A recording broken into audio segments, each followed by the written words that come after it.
Зомбики вот эти остались наверху, заебись вообще. Это я... Приказываю сбить ракету другой ракеты. Ракета ушла.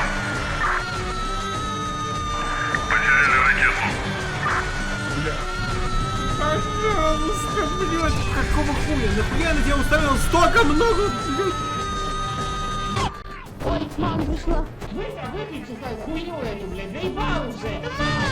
Хайфлит — это особенная игра. Это русская игра в лучших традициях отечественного геймдева. Она глубокая, она сложная, она про войну и она непонятная. Ну и еще она самобытная и безбашенная. Сеттинг этой игры напоминает смесь Дюны, Белого солнца пустыни Восток — дело тонкое.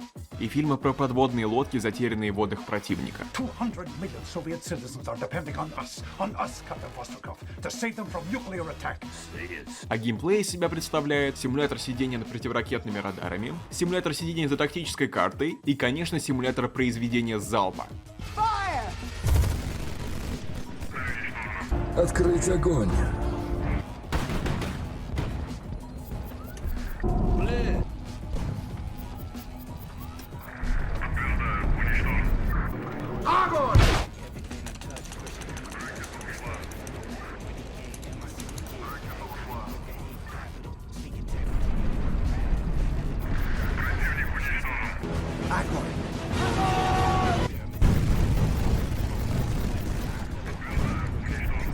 Зальем свинцом этого долбоеба.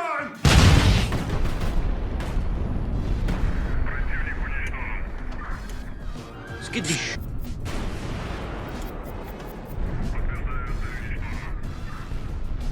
И так далее. И так будет с каждым. После каждого залпа я реально чувствую, что моя клавиатура и мышка начинают дрожать от взрывной волны, и то, что у меня увеличиваются яйца. Сюжет заключается в том, что существует огромная империя Романи. Нет, не этих Романи, а вот этих Романи.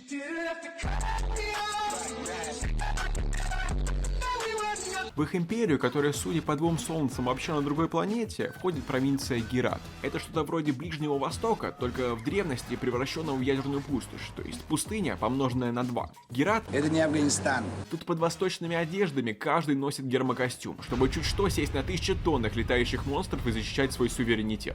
Так вот, имперско подданный наместник в Герате поднимает восстание и перестает быть имперско подданным, собирает вокруг себя единомышленников и называет себя собранием. А потом идет войной на бывших начальников. А ты, будучи князем-принцем империи, отправляешься подавлять мятеж. Во главе жителей пустыни стоят тарханы, по-простому влиятельные люди. Они в целом хотят мира, и нахрен им не нужен этот мятеж. Так что если мы будем правильно вести дипломатию, то мы получим в свое распоряжение 250 тысяч отборных солдат Герата. Они все разнесут. в то время как глава собрания это... Сраный ковбой. И вообще мы разорвем его на части. Да и потом, он Захлебнется в романистской сперме. плевое дело, войнушка, так сказать, маленькая победоносная. Но все идет не по плану и становится жарко, только вместо криков «Бонзай» ты слышишь вой ядерных сирен. Технологии, техника и костюмы тут в стиле дизель-панк.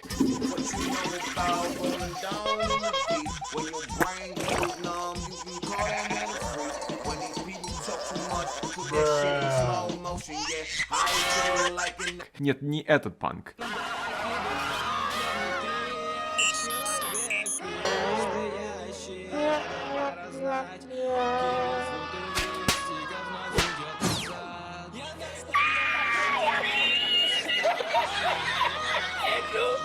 И не этот панк, вот этот панк.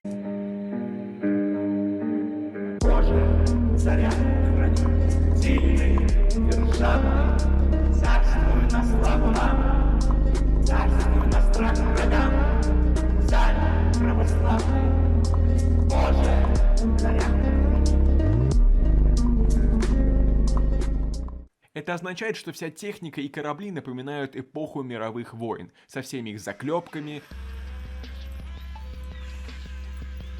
топливными танкерами, безумными летающими многобашенными крейсерами и авианосцами. Никаких вам импотентных лазеров или невнятных плазменных оружий. только мужской список калибров артиллерийских боеприпасов. Особенно мне нравится эта подпись. Мой список. Ракетные шахты и гигантские радары, которые нужно разглядывать на древнем аналоговом интерфейсе. Их, кстати, 3 вида. Первый радар — это который прям как в кино крутится и показывает точки на карте, но когда ты им пользуешься, тебя могут заметить противник. Второй радар — это который ловит сигналы, если враг пользуется первым радаром. Он работает в 2 раза дальше, чем первый, но на нем ничего не понятно. Только примерное направление местонахождения противника. Чтобы враг вас не заметил, нужно включить глушилку. Вот только она создает вокруг тебя радиус, привлекающий на твою голову любую баллистическую ракету. И третий радар — это такой радар, незаметный для противника, который ты сам должен крутить, и вообще, когда он что-то фиксирует, уже слишком поздно что-то делать, и пора готовиться к бою. Играет он роль этакой обезьяны, бьющей по тарелкам в случае неминуемой опасности. Еще есть радиорубка. Она перехватывает вражеские телеграммы, и каждый раз, когда ты слышишь этот писк, начинается мини-игра на время под названием «Юный радист». Ты должен переключать диапазоны и крутить переключатели до тех пор, пока они не запиликают. Потом ты должен переключать переключатели чуть пониже, пока они не запиликают. И тогда ты нажимаешь на кнопку и получаешь вражескую телеграмму. Обычно там информация о том, куда летят судна снабжения, которые можно обворовать. Или сообщение о том, куда летят армия крейсеров, ищущая тебя, чтобы выебать. Иногда сообщения зашифровываются. Тогда тебе нужно получить с побежденных кораблей обрывки ключ-шифра, чтобы они расшифровались. Ну или ты можешь угадать ключ, это всего лишь 42 в 4 степени вариантов. Ну или тебе пол-игры будет спамить в радиорубку ебучий знатный ребенок, чтобы ты его встретил. Оттого на пол-игре радиоперехват становится бесполезным, потому что в 99% случаев ты перехватил сообщение этого школьника с одним и тем же текстом. Остановись, ебло, весь Герат уже знает, где ты. Кошки-мышки с врагом на радаре — это большая доля геймплея. Если тебе все это показалось слишком сложным и непонятным, то вообще-то мне тоже. Эта игра настолько непонятная, что я только в конце игры случайно догадался, как стрелять из пулеметов. Как понять, как в это играть? Может быть, есть не короткое обучение в начале игры? Внутренняя энциклопедия? Вики про игру с информацией? Может быть, подсказки во время загрузок? Их нет. Они заменены на стихи Мендельштама. Природа, тот же Рим. Ну или типичное «чтобы убить, стреляй». А что есть? Мануал в PDF-файле, но он только на английском. Игра не располагает к изнеженным современностью игрокам. За всем этим иммерсивным лампочным интерфейсом можно даже не найти переключатель сложности. Слава богу, игра на любой сложности дает переиграть бой неограниченное число раз. Вот только привыкнув нажимать эту кнопку, ты можешь по инерции нажать ее лишний раз. А потом я начал новую кампанию и понял, что на обычной сложности переигрывать бой бесконечно нельзя, но понял я это слишком поздно, именно в тот момент, когда мои люди взбунтовались от усталости. Но не тут-то было, прилетели вражеские баллистические ракеты, и от бунтующих кораблей осталось это. Мы продали бунтующий корабль, и проблема решилась сама собой. Игра не боится закидывать тебя в бучу событий, игра тебе доверяет. С самого начала ты можешь сделать все, и с самого начала ты ничего не понимаешь. Например, на стартовом корабле тебе даются ядерные боеголовки, ты можешь их применить в любой момент игры. Только после применения начинается совсем новый режим игры, где в твой летающий флот летят перехватывать не вражеские самолеты, а стаи ядерных боеголовок. Когда ты начинаешь атомную войну, игра старается тебя остановить моральными предупреждениями. Если ты решишь запустить ядерные боеголовки по городу, тебе большими буквами напишут Подлое военное преступление. и на карте выводится количество испепеленных душ в городе. Собственно, врага можно подставить. Любая опущенная в тебя ядерная ракета не умеет точно поражать цель. И если ты в миллиметре встанешь у вражеского города, то пущенные в тебя ракеты будут самонаводиться на вражеский город. В результате враг нечаянно раз за разом будет совершать военные преступления.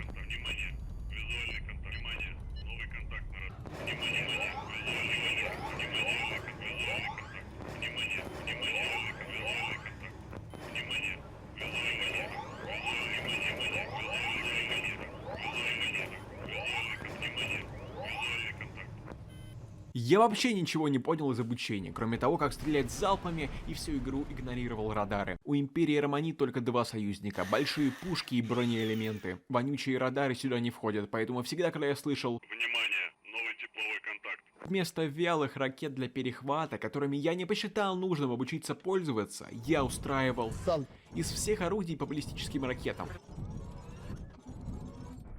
Только так мы работаем. Только на втором прохождении я понял, как пользоваться самолетами. Че вы на меня свои ракеты шлете? Клоун. Слабо 1 на 1 выйти. Встретиться с вами лично для обсуждения примирения, прибыть без эскорта на одном корабле.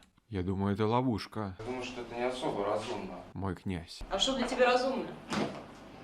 Вы видите огромный крейсер лорда-наместника, стоящий посреди темной долины. Вы приказываете посадить свой корабль в сотни метров от него. Итак, вы здесь. Переговоров не будет?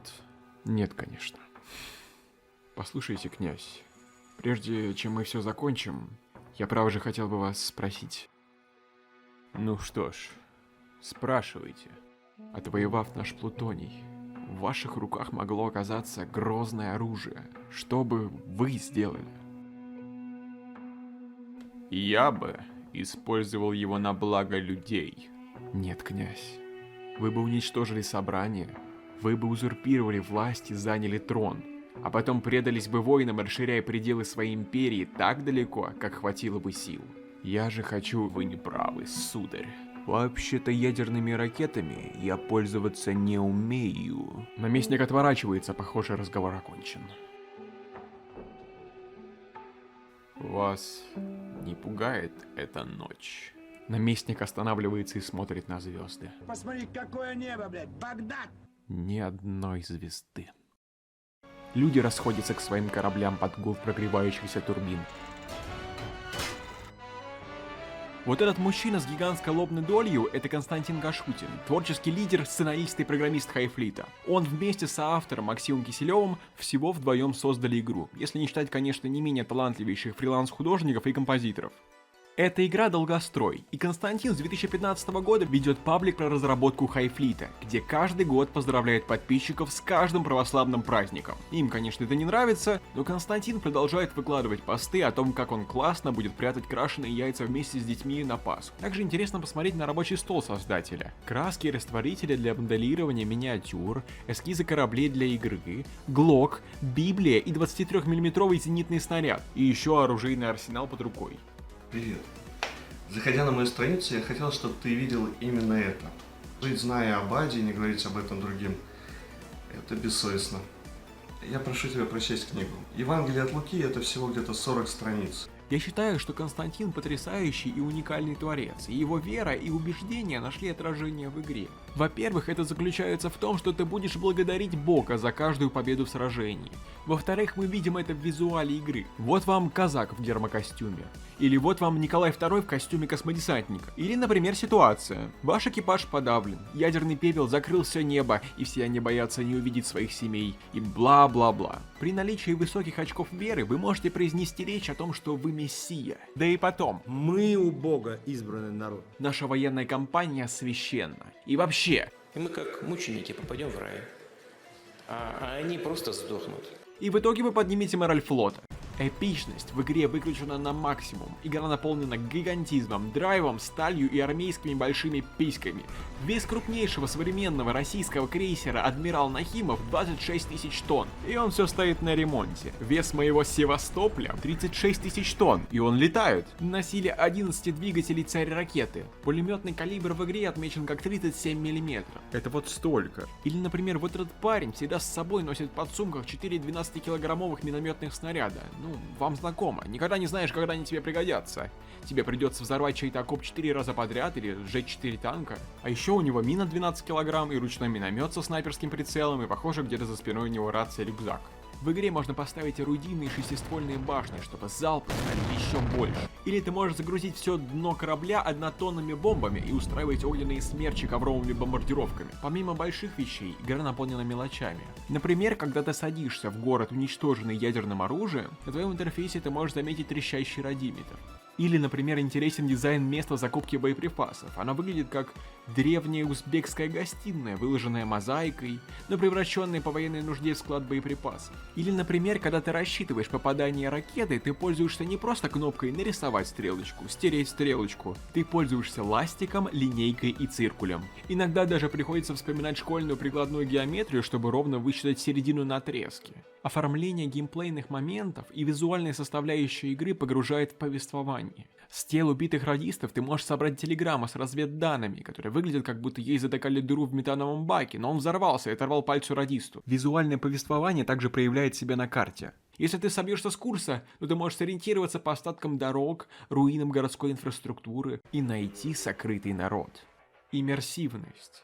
Экран никогда не бывает чистым. То нам закрывают обзор облака, то на улице темно, то весь экран покрыт дождевыми каплями. Как понять, что ты победил противника? Обычно это можно понять потому, что ты совсем ничего не видишь, даже свой корабль. Дым от горящих кораблей, дым от двигателей, чьи-то каюты летят на землю, все трясется, 1000 тревог орут из всех щелей. Все это значит, что ты стрелял много, попадал часто, летал быстро, а враг постоянно горел. Плюс на экране появляются отверстия от пуль при пробитии, но если вас это раздражает, вы можете поменять это в файлах игры на что-то более иммерсивное.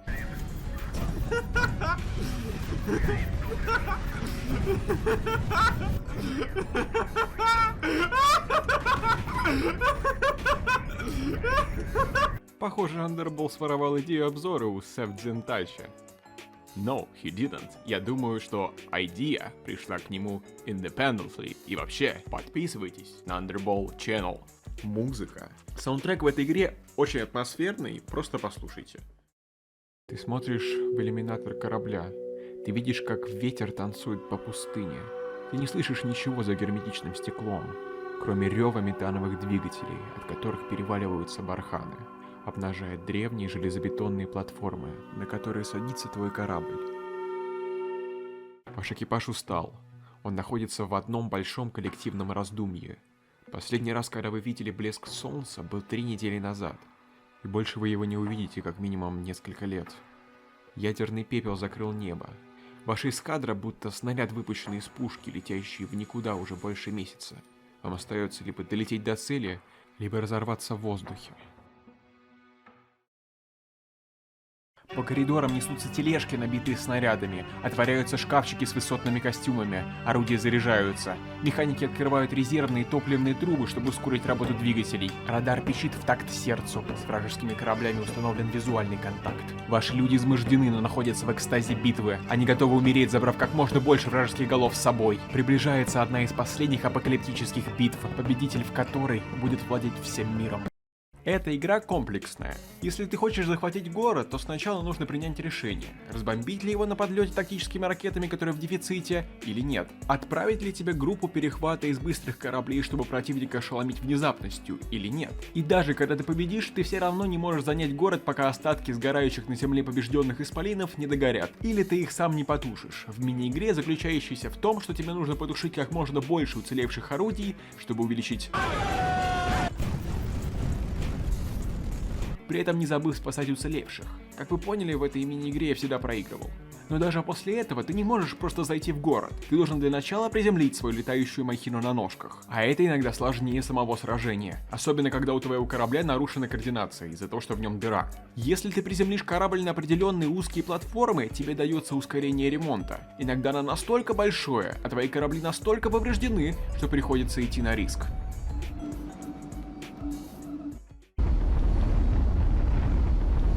Начали торможение.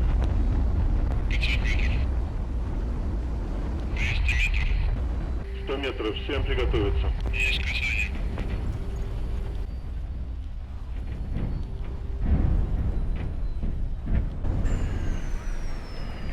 Все. Благодарю за работу.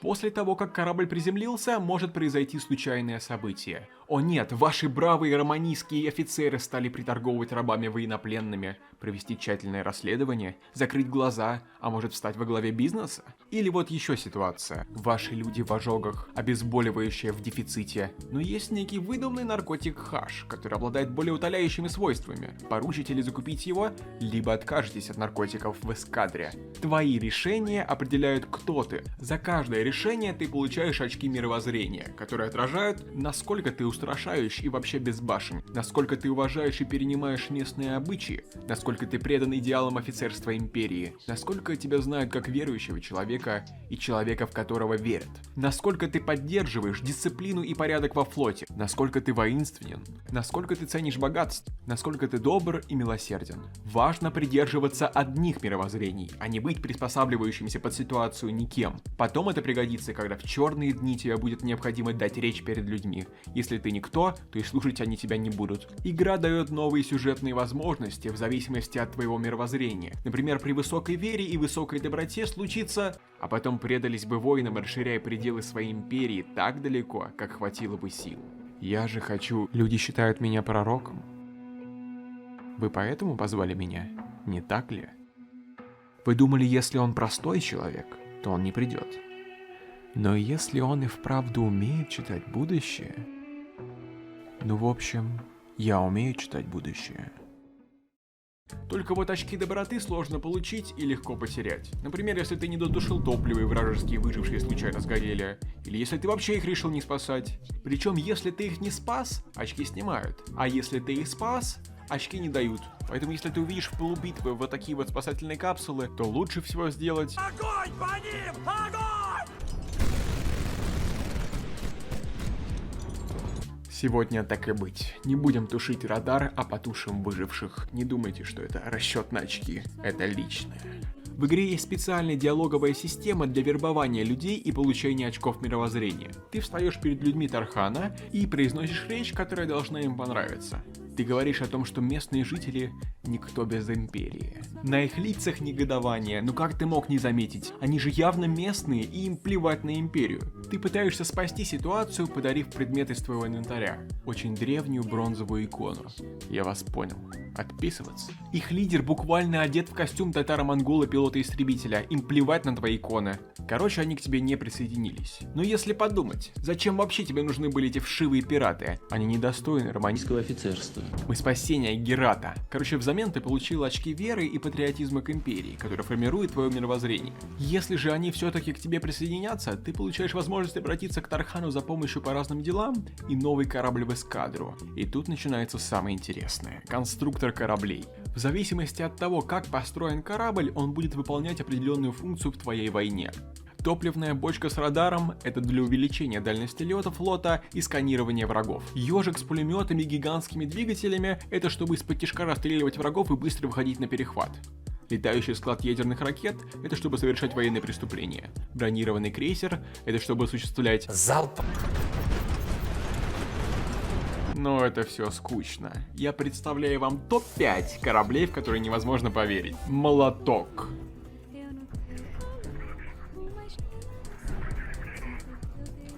Дождевая тучка.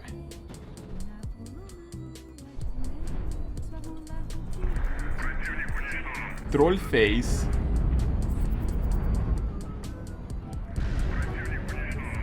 Стена плача.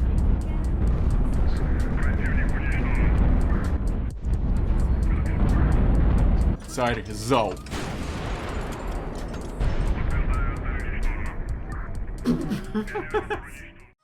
Эх, корабли мои, корабли. Вы работаете с картами один в своей каюте. Вдруг вы замечаете, что по карте ползет муравей. Муравьиная матка. Откуда она здесь? Наверное, залетела в окно. Ну, вот теперь отложат здесь свои яйца, и в каюте заведутся муравьи. Почему я не могу просто убить тебя? Бессловесная тварь. Родилась из отвратительного яйца в какой-нибудь дыре. И все, о чем ты мечтаешь, это забиться в такую же дыру, как та, из которой ты родилась. Ты даже не понимаешь, что я говорю с тобой. Ты букашка. Ты, наверное, думаешь, что я большой муравей? Наверное, думаешь, что я хочу тебя съесть. И ты даже не догадываешься, что попала на мой корабль. И не имеешь ни малейшего представления, что такое так называемый корабль. Для тебя все это закрыто, бесконечно, непонятно. И я при всем желании не смог бы тебе объяснить, почему я сижу здесь в одиночестве и разговариваю с тобой. И ползу по этому миру, как ты ползешь по моей карте, и надеюсь спасти себя и тех, кого люблю. А кто-то вот так же разговаривает со мной.